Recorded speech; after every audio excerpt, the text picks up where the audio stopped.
On this week's episode, we go to Kitchener Rib Fest in Victoria Park, where Nick and I camp out the night before to make sure we are first in line.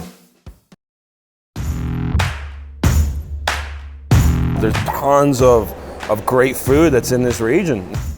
How lucky are we to have places like this in our community? Right, but they're all different. They're all completely different. Many of you will remember Nick's beautiful mint condition Mazda pickup truck from season 1 of the show. With its charcoal gray interior, cabin space for 2.5, 0 to 60 in 22 seconds, and 4 miles per gallon. Well, we have some sad news. The day before we were to film the final episode of season 1 of the show, the truck was no more. Here it sits, now waiting to be crushed into a cube, or sold as scrap metal, or repurposed into a demolition derby vehicle. I'm not really sure what happens to old cars. The moral of the story is that Nick had to bike to Rib Fest. It's no secret that Rib Fest in Victoria Park gets really busy, so you can beat the lines by camping overnight in Victoria Park the night before. Rib Fest. Oh, here we go. I've never actually been camping before, so camping in Victoria Park was probably a good intro to the sport. Is camping even a sport? Probably not. I don't think I rolled it. You did a terrible job. Not even close. Okay, take 2. So we made it through the night. You did great. Thank you. You only got scared a couple times. No. The old Penny here helped you through it. Yeah, the official Pinata of Rib Fest. Yeah, I'm excited to go to Rib Fest. But you know what else I'm excited for is to take you camping again. So that is the new season then. Yeah. Season finale will be us camping. And cooking amazing things, which that's my specialty, is cooking in the woods. I'll put a shirt on for this project. Since there is no official opening ceremony for Rib Fest, we figured we'd buy some ribbon from the dollar store and make our own. Call to order. Rib Fest 2018. That's pretty much perfect. You've probably already been to a Rib Fest, so I don't have to explain entirely what it is. Basically, these shops travel around all summer to compete in every city. Unfortunately, there is no award for the highest signage. Do I look sexy? You look great. We're gonna eat some ribs and drink some beer. And judge people about it. Lucky Rib Fest Pinata. We'll fill them with all our spent bones. Yeah, that's gross. Exactly. Let's go rib it up. A lot of people would think that it's embarrassing to be a grown adult carrying a piñata around at Rib Fest, and the truth is that it was. It tastes like camping. That's delicious. Yeah? Yeah, thank you. We have a lot of tokens. There's a lot of tokens. We could get smashed on gin all afternoon. So what's the game plan? Continue to enjoy this vodka smash. And I think we go to Jack the River first. Hit up the crowd favorite? Yeah. The biggest trophy stacks, is that what we're gonna do? Trophy stacks, Yeah, let's do it. And then I guess we sit out here and enjoy. My advice for anyone coming to a rib-style carnival like this is to come with a lot of people, all wait in separate lines, and then meet at a central table so you can try all the different varieties of ribs back to back. It's efficient and delicious. Unless you really like waiting in lines, in which case I recommend a vacation to Disney World. What's the history of Rib Fest anyways? So the history of Rib Fest is back before Confederation in Canada, Upper and Lower Canada. Upper Canada would bring the ribs, Lower Canada would bring the beer. It was a spring harvest for the cherub tomatoes, which is where the word rib comes from. Cherub tomatoes? Yes, and then they later changed the way you spell cherub to chair rub to talk about kind of the dry rub that you might do to a rib.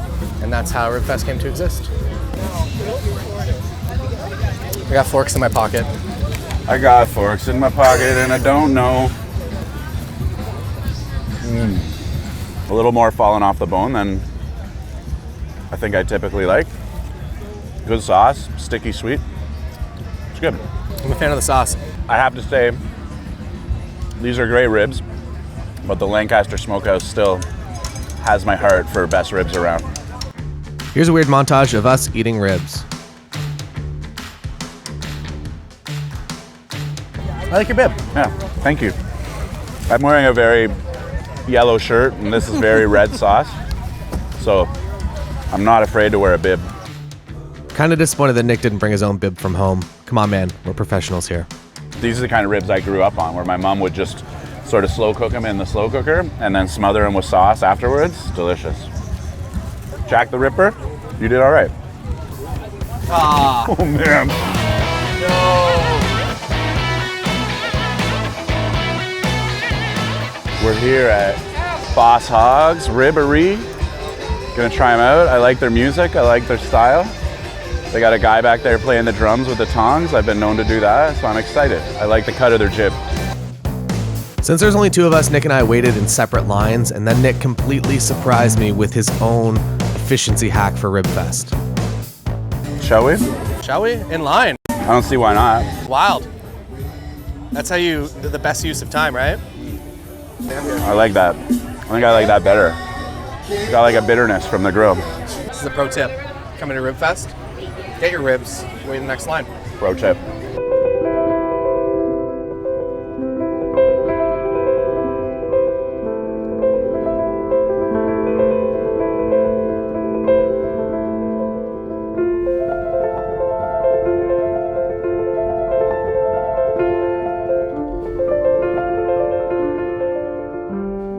This is Las Vegas.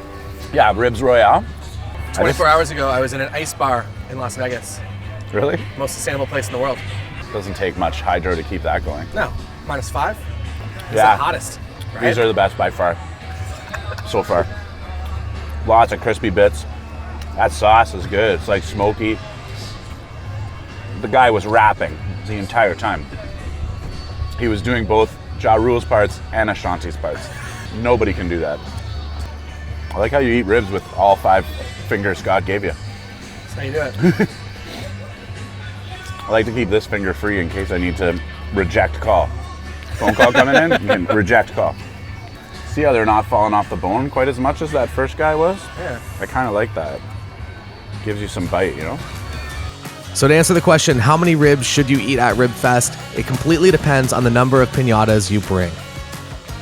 Thank you so much for having us today at Ribfest. It's awesome to be here. Something I never knew about Ribfest was how much it gives back to the community, which is what really blew me away about it. And really, it's why we're here today.